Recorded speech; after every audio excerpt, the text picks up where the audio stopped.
মাত্র ৩০ টাকা দামে বিরিয়ানি বিক্রি করে রাতারাতি ভাইরাল হয়েছেন আবুল কালাম আজাদ। তার বাড়ি হচ্ছে গাজীপুরে মৌচাক এলাকায়।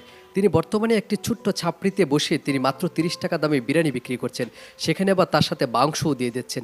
এরকম এক আজব বিরিয়ানি বিক্রি করে তিনি মুহূর্তের মধ্যেই তিনি ভাইরাল হয়েছেন।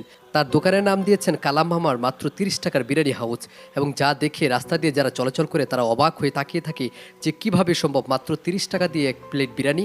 আবুল কালাম আজাদ দীর্ঘদিন ধরে কিন্তু তিনি হোটেলে ব্যবসা করছে। গত 2 মাস আগে কিন্তু মৌচাক এলাকায় এই হোটেলটি নিয়েছেন। এখান থেকে কিন্তু তিনি ৩০ টাকা করে বিরিয়ানি বিক্রি করছেন, এবং তার বিরিয়ানি খেতে কিন্তু দূর দূরান্ত থেকে মানুষ আসছে।